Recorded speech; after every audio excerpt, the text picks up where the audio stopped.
The Jaguars' magical run is officially in the books. Just over a week ago, the Chiefs ended the Jaguars' year, so this week, players went into the building to just clean out their lockers and take, one last look around. I've been in the Jaguars' locker room all year, and most of the time, it's been a high-energy, fun bunch, but this week, very different feel because all the guys know that there's uncertainty around the offseason, and no matter what the Jaguars' locker room looks like, it'll never look exactly the same again. Some guys may not make the roster next year, but on top of that, some key players on the team are free agents and could get big contract offers to play elsewhere. Trevor Lawrence said that he hopes that they can keep the core of the team together and said he'd use whatever influence he has with the Jaguars coaching staff and front office to make that happen. 100%. I mean, there's conversations obviously that need to be had, and I think you look at what we did this season, and it's about the people that we have, not just the people on the field or the players on the field, but the people too. We know how Trevor feels, with these guys, so we probably don't have to talk too much to him about some of them. Goodbyes are tough. You want to keep as many of these guys as you can. Everybody understands that we're going to do everything we can to make that happen. But if we're going to make that happen, something has to give. Everybody's got to give a little bit.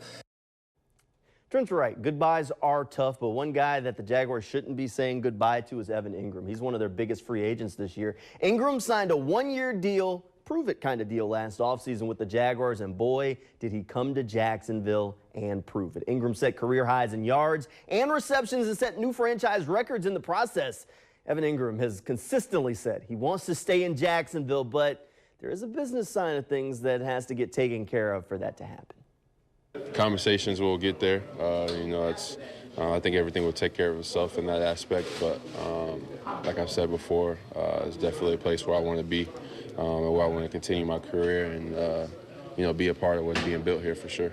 He's a big part of our success, so we hope to possibly get him back here. We'd love to have him back. He knows how we feel. We know how he feels, and hopefully it gets worked out. But just knowing who he is now and really, what he did for us this year, I mean, it means a lot to the team and the success that he had. When was the last time you heard a Jaguars free agent openly say that they wanted to stay in Jacksonville? Don't think too hard about it because it really hasn't happened that often. Engram has said multiple times that he thinks he's found a home with the Jaguars and just wants to stay.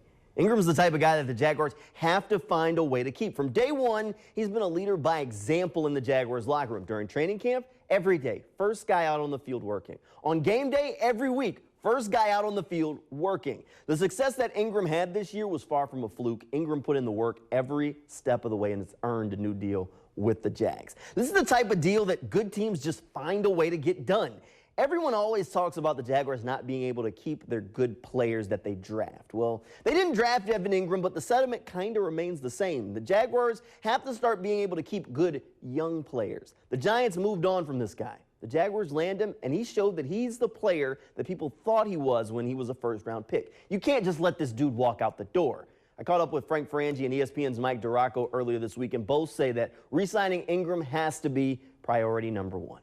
To me, if you don't get him back here next year, you failed the offseason for the Jaguars. You have to get that guy back here. He wants to be here. Trevor loves him. He's a huge part of the offense. Doug Peterson really schemes up the tight end. You saw how effective Engram was. 73 catches, which is by far the most by a tight end in Jaguars history. A career high for him, too. Got to get Engram back. If they don't, then that's a fail in the offseason. I don't think there's any chance they're not going to have Engram. So I don't think what Mike points out is going to happen. I don't think there's any way that's going to happen. Position A is extend him. Get an extension so you can amortize the dollars a little bit. If you can't get that done, you've got to franchise him. You got to put a tag on him. They don't want to use a tag. Nobody wants it to come to that. But if you have to tag him, you tag him. Now, all that money now counts toward next year, so it may cost you some other players, but you have to have Engram. There's no doubt in my mind, no doubt, that Engram is going to be on this football team.